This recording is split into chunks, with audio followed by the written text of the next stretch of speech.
buenos días. Estamos empezando nuestro tiempo devocional en esta mañana. El día de hoy estamos revisando nuestro devocional número 88 basado en el libro de los Salmos. El título de nuestro devocional en esta mañana es Oración de la Aflicción. Oración de la Aflicción. Vamos a buscar nuestro Salmo número 88, que es el texto que nos va a servir para tener nuestro devocional en esta mañana. Dice el Salmo 88: Oh Jehová, Dios de mi salvación, día y noche clamo delante de ti. Llegue mi oración a tu presencia, inclina tu oído a mi clamor. Porque mi alma está hastiada de males y mi vida cercana al Seol. Soy contado entre los que descienden al sepulcro, soy como hombre sin fuerza, abandonado entre los muertos, como los pasados a espada que yacen en el sepulcro, de quienes no te acuerdas ya y que fueron arrebatados de tu mano. Me has puesto en el hoyo profundo, en tinieblas, en lugares profundos. Sobre mí reposa tu ira y me has afligido con todas tus ondas. Has alejado de mí mis conocidos, me has puesto por abominación a ellos. Encerrado estoy y no puedo salir. Mis ojos se enfermaron a causa de mi aflicción. Te he llamado, oh Jehová, cada día. He extendido a ti mis manos. ¿Manifestarás tus maravillas a los muertos? ¿Se levantarán los muertos para alabarte? ¿Será contada en el sepulcro tu misericordia o tu verdad en el Abadón? ¿Serán reconocidas en las tinieblas tus maravillas y justicia en la tierra del olvido? Mas yo a ti he clamado, oh Jehová, y de mañana mi oración se presentará delante de ti. ¿Por qué, oh Jehová, desechas mi alma? ¿Por qué escondes de mí tu rostro? Yo estoy afligido y menesteroso. Desde la juventud he llevado tus terrores. He estado medroso. Sobre mí han pasado tus iras y me oprimen tus terrores. Me han rodeado como aguas continuamente. A una me han cercado. Has alejado de mí al amigo y al compañero, y a mis conocidos has puesto en tinieblas. Bien, este Salmo 88 comienza como un salmo de lamentación, pero nunca alcanza la resolución de confianza y alabanza propios de estos salmos. Así, el Salmo 88 se puede considerar como un salmo de queja, un desarrollo de la parte del lamento de los salmos de lamentación. El título adjudica el salmo a los hijos de Coré, más específicamente a Hemán el Ezraíta. Se identifica a Hemán como un hombre sabio y dotado, y en primer libro de Crónicas, capítulo 15, versículos 16 al 19, como uno de los músicos levitas dotados que ejercían su ministerio de culto durante la época de David. El término Ezraíta puede significar nacido nativo. Tal vez el nombre de la melodía significa una danza de aflicción. Vemos en este Salmo 88 ahora una plegaria introductoria pidiendo liberación, la inminente muerte de Hemán, una queja sobre el ataque de Dios a Hemán, demora de Dios en venir en ayuda de Hemán y la desesperación de Hemán a medida que no siente la liberación del Señor. Este salmo es tan triste como al anterior, el que revisamos el día de ayer, el Salmo 87 de Alegres. Y es uno de los salmos más tristes en el libro de los Salmos. Alrededor del escritor está la oscuridad sin posibilidad de alivio, aunque aún así hace petición a Dios por alivio cuando dice: Mas yo a ti he clamado, oh Jehová, y de mañana mi oración te previno. Ahí en el versículo 3. El Salmo tiene muchos elementos que se comparan con el libro de Job, tanto en lenguaje como en pensamiento. Notemos el pasaje de los versículos 4 y 5, dice: Soy contado con los que descienden al hoyo, soy como hombre sin fuerza, libre entre los muertos, como los matados que yacen en el sepulcro, que no te acuerdas más de ellos y que son cortados de tu mano. Y esto nos hace pensar en el libro de Job, cuando en el capítulo 14, versículo 10 dice: Mas el hombre morirá y será cortado y perecerá el hombre. ¿Y dónde estará él? Y en Job 14:14, si el hombre muriere, volverá a vivir. Es una afirmación que hace este salmo, donde vemos esta oración pidiendo socorro. Hay una descripción de la aflicción, hay una persistencia de las súplicas del salmista, pero también la queja de que Jehová le ha escondido su rostro. Es un salmo de lamentación y no concluye, como podrían pensarse los demás salmos que tenemos en este libro, pero hay una depresión de ánimo que está sufriendo el salmista. La ira de Dios, que es la causa de dicha depresión, está presente en las líneas del salmo, y la perversidad de los enemigos es inherente también al sufrimiento. Sin embargo, está la oración a Dios, como hemos dicho, las explicaciones que humildemente y reverentemente pide a Dios. Posiblemente este salmo nos esté mostrando la súplica ante Dios de una persona que se siente que está inmerso en una crisis mayor que la existencia humana. Está al borde de la muerte. Es un poema único, pues el clamor desgarrador del salmista se articula con un solo elemento muy tenue y modesto de esperanza, que se incluye como afirmación del Dios Salvador. Este es un clamor insólito en los salmos, por su tono sombrío, por su sentido de dolor profundo, sin aparente fin. Incluso la palabra final del poema alude a las tinieblas, dejando un sabor de preocupación profunda y desesperanza intensa en el ambiente. Los temas que predominan en el salmo es la desdicha del poeta, el dolor de la persona que ora y la carencia de esperanza en el clamor. Es interesante notar que este salmo no incluye promesas del salmista, ni expresiones de confianza, ni alabanzas a Dios. Este salmo de lamentación individual fue escrito por alguien que estaba enfermo, posiblemente desde su niñez, que sentía que su vida se extinguía y terminaba sin posibilidades de salud y bienestar. Ya cansado por esa calamidad personal de larga duración, al verse al umbral de la muerte y sin comprender muy bien lo que sucede a niveles biológicos y emocionales, presenta esta serie de súplicas desgarradoras ante Dios. El Salmo habla de esta súplica individual, de esta súplica en los primeros 2 versículos. Es un clamor intenso y decidido. Suplica el salmista que su oración llegue a la misma presencia divina que se caracteriza en el poema como Dios de mi salvación, para que el Señor responda con misericordia y escuche su oración. La urgencia de su necesidad se revela con la referencia a que clama de día y de noche, que es una manera de decir que su plegaria es continua. Después, para el versículo 3 al 7, el poeta expone la naturaleza de su aflicción y articula su dolor profundo.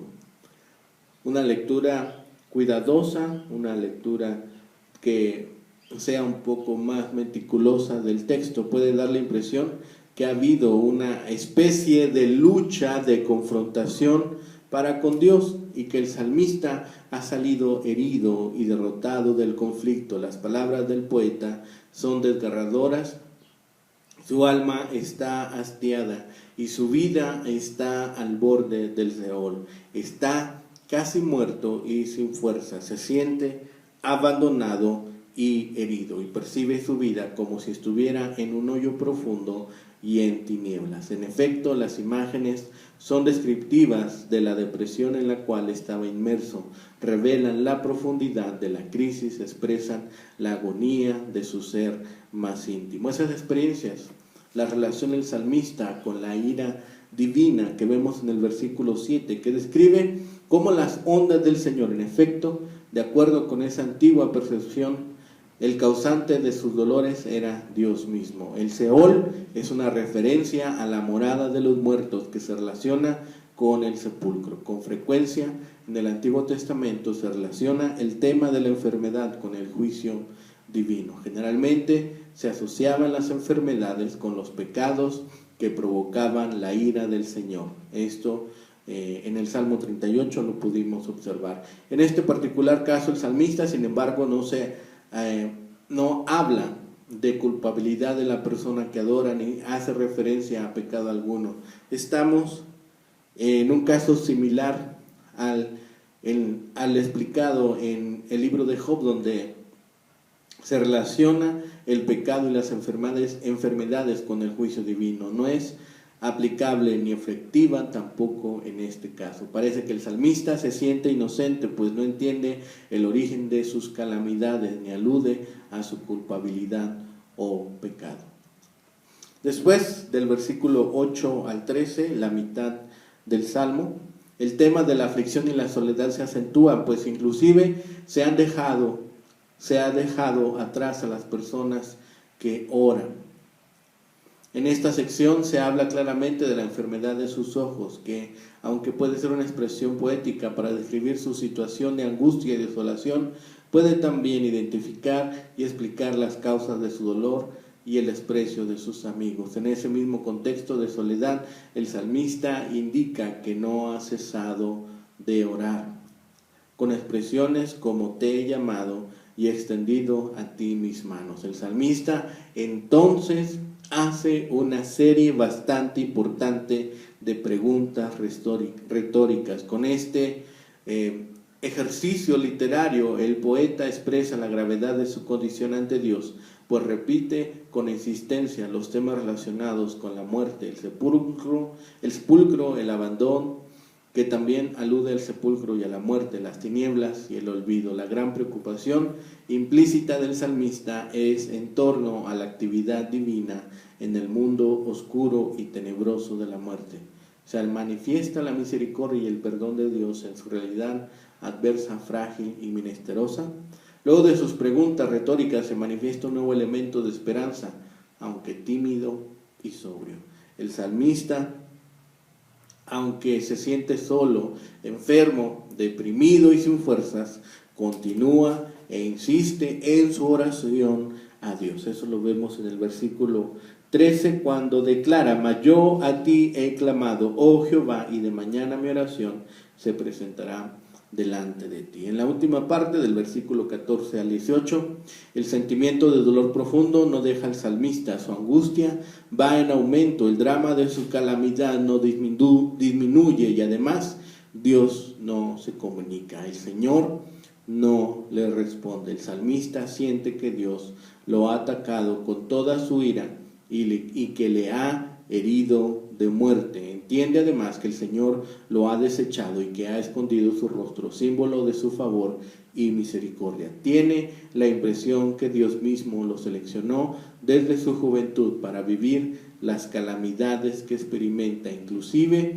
en medio de su dolor, sus compañeros y amigos lo han abandonado y en efecto se siente miserable, se siente afligido, menesteroso, oprimido, rechazado y en tinieblas.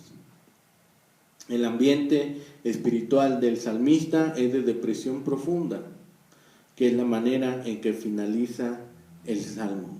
Es trágico ese final, una persona enferma, abandonada, deprimida y en medio de la oscuridad. Este salmo pone de forma gráfica los sentimientos humanos más profundos ante la enfermedad terminal o ante cualquier crisis inexplicable y mortal. El salmista reflexiona desde sus experiencias que no entendían el horizonte amplio de esperanza que trajo la resurrección de Cristo. El poeta da rienda suelta a su dolor y se deprime, pues parece no escuchar a Dios, ni entiende su voluntad, ni comprende adecuadamente su situación. El Salmo expone el misterio que se relaciona a los dolores y las pasiones de la gente humilde, inocente y frágil. Las respuestas bíblicas a este tipo de crisis se revelan igualmente en el libro de Job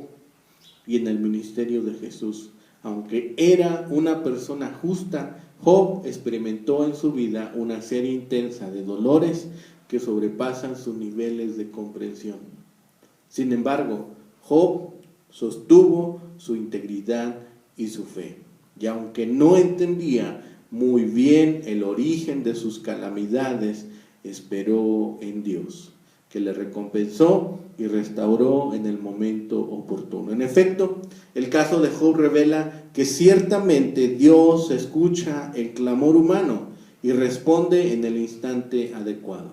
Ese sentimiento de soledad y desprecio del salmista lo experimentó también Jesús en el huerto de Getsemaní, en medio del complot de las autoridades políticas y religiosas de Jerusalén y ante el distanciamiento de sus discípulos y amigos. El Señor se concentró en la oración. Si es posible, decía nuestro Maestro, que pase esta copa de mí. Ciertamente el Señor respondió en oración a uno de los problemas más serios de la vida. Ante la traición reaccionó con sobriedad, seguridad y piedad. El Señor fue ciertamente compañero y amigo de muchas personas que se sentían como el salmista. Particularmente apoyó también a las personas enfermas y despreciadas de la sociedad. La muerte no tiene palabra final ante la gente de fe. La enfermedad no es dueña y señora de nuestras vidas, ni la calamidad triunfa sobre las personas de convicciones firmes e integridad.